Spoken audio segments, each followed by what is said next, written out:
Basin too. Oh, and let's not forget about some wet weather will occur throughout parts of New England. And not really finally. We still got more.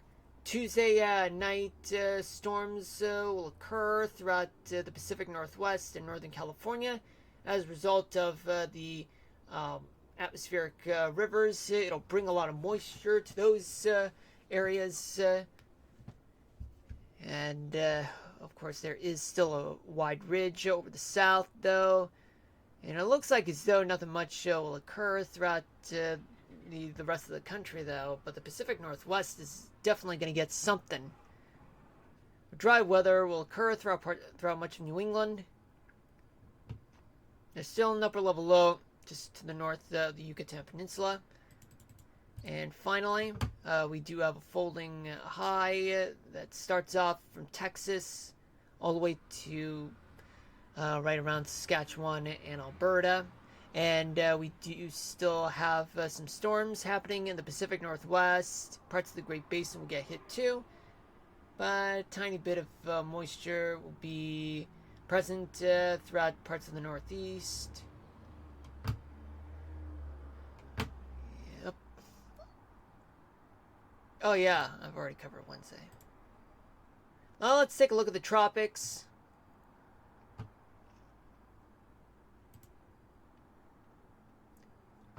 Well, we do see this trough right here, but even though it's cut off right now, but even that does not guarantee, or rather be classified as a tropical system, given that its starting point, and also because its characteristics are associated with an upper level low in the higher latitudes.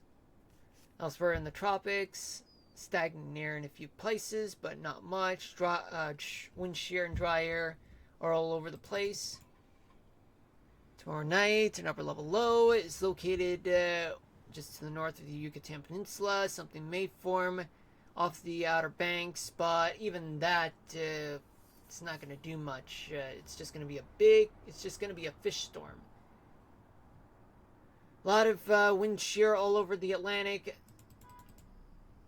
And then you still have this upper level low sitting over the Gulf, sitting for days, waiting for some changes that'll happen. It'll be nothing but zonal flows, as you can see, folks.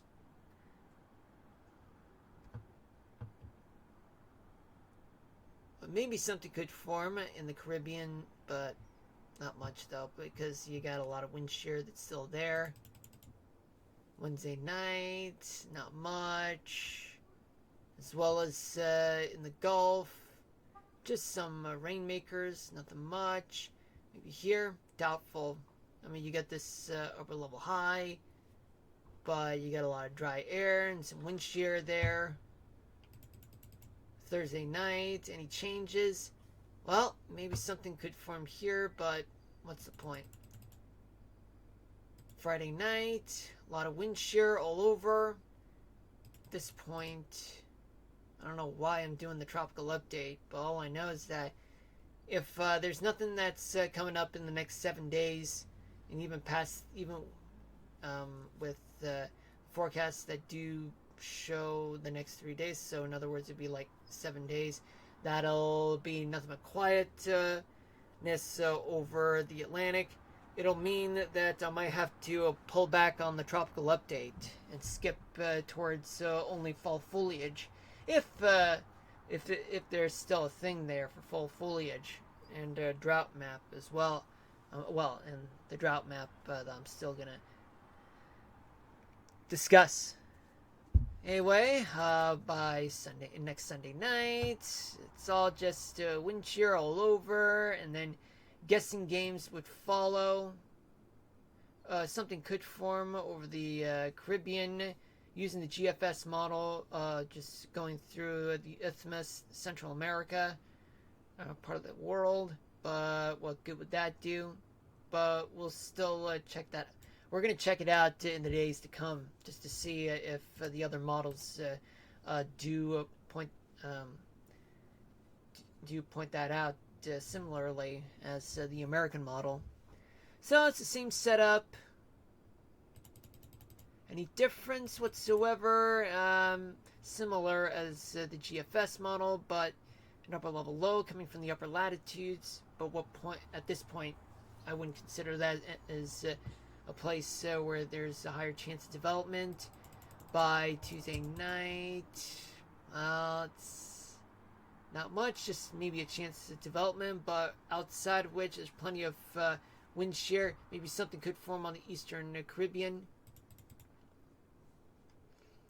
There is a lot of wind shear to it, folks. So Wednesday night, south Haiti, just a little bit of chance of development, and as well as north of the Yucatan Peninsula, and just to the east of the Windward Islands, maybe, but not quite. A lot of wind shear though. Thursday night, maybe something could form near the Windward Islands and south of Jamaica. But all of this, these are just disorganized thunderstorms, which means chances of development are very, very slim. By next Friday, a little bit of a so-and-so, but not quite, though. I mean, the air is stagnant in the upper part of the atmosphere, which could mean some chance of development whatsoever. But then you get this trough, it's going to be over western Cuba. Saturday night, then again, all that chance of development starts to dwindle. But you still have a chance on in the eastern Caribbean. Next Sunday, a lot of wind shear to follow. Guessing games follow. But in terms of any development past 7 days, not quite.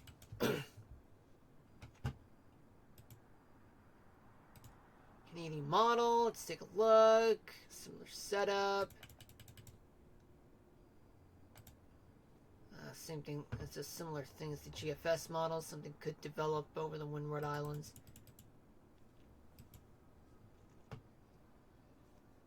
And maybe to the north of the Yucatan Peninsula.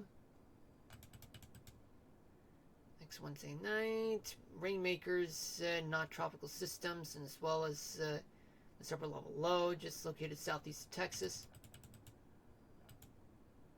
Maybe something southeast of Jamaica. Barely anything in the heart of the Gulf. By Thursday night, Friday night. Not much though. A lot of wind shear starts moving into the Gulf. Still an open question in the Caribbean. Next Saturday night, a lot of wind shear starts happening. But to be honest with you guys, that's as far as I can go at this point. There's a lot of dry air wind shear, and cold air starts moving in colder parts of the world, so any chance of development are very, very, very slim. Let's take a look at the National Hurricane Center. Nothing's going to happen in the next 7 days. Fall foliage map, for those of you who are just curious. A lot of areas have past peak colors from the northern tier of the country all the way to the Great Lakes and northern New England. Apparently in a few parts of Florida, just about a few miles north of Pensacola, north of Tallahassee, there are some low colors that are taking over. Texas, just a tiny bit of little to no color left behind, just located south of Beaumont. And New Orleans is, they still have summer leaves, but in Houston, that's about to disappear. LA, now they're getting, their taste in fall. Atlanta, their colors start changing, but just located around the suburbs, not in the metro part of the city. In places like the Blue Ridge Mountains, there's plenty of past peaks. New York, south and eastern parts of New York, they have some moderate to high colors. A few places on Long Island has some peak colors. But New Jersey, it's already past peak colors.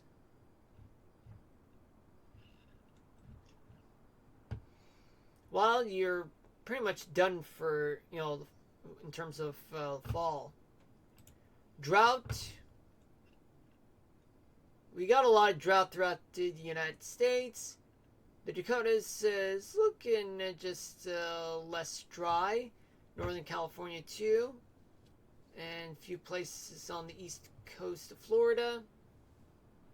But there's a lot of drought in the desert Southwest, northern New England, and parts of Georgia, Alabama, the panhandle of Florida, West Virginia, and Washington State, northern Idaho.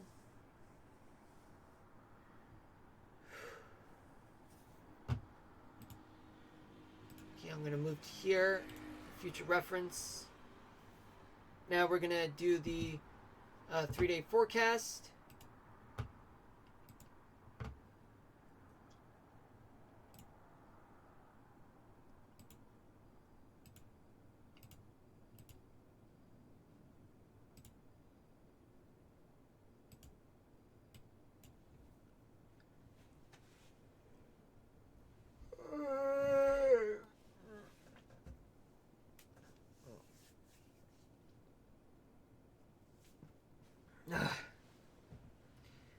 Okay. I meant to put temperature as well.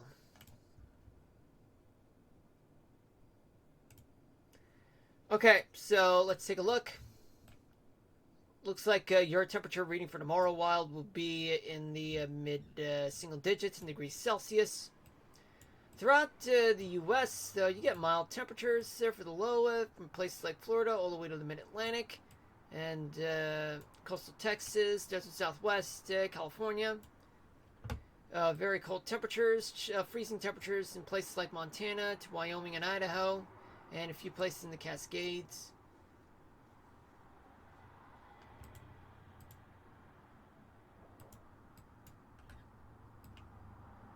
For your temperature reading will be in the upper 40s.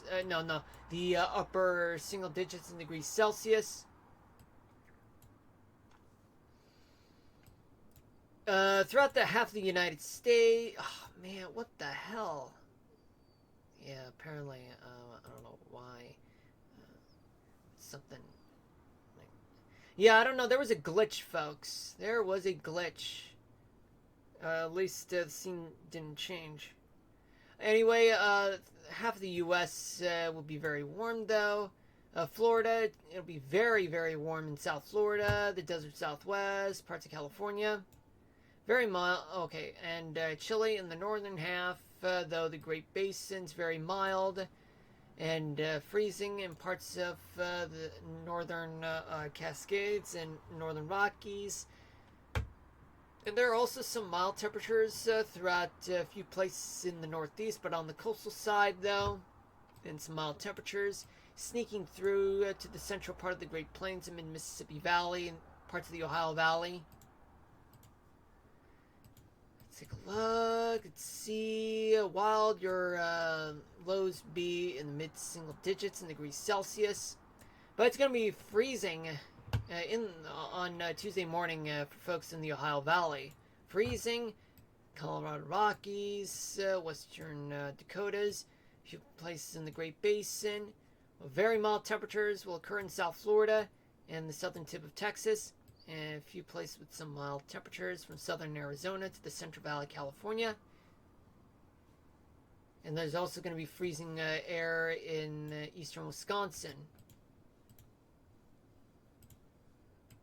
Let's take a look. For your high wild for Tuesday, it'll be in the mid to upper single digits in degrees Celsius.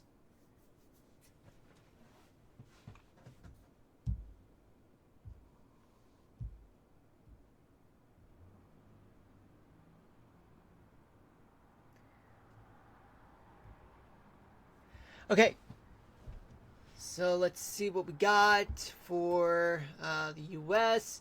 Plenty of mild temperatures throughout much of the Great Plains, the mid to low Mississippi Valley. Never mind. Florida, southeast, a few places in the northeast like the New York City area and just south of Boston, mild temperatures. A lot of warm temperatures in the desert Southwest, some mild temperatures in the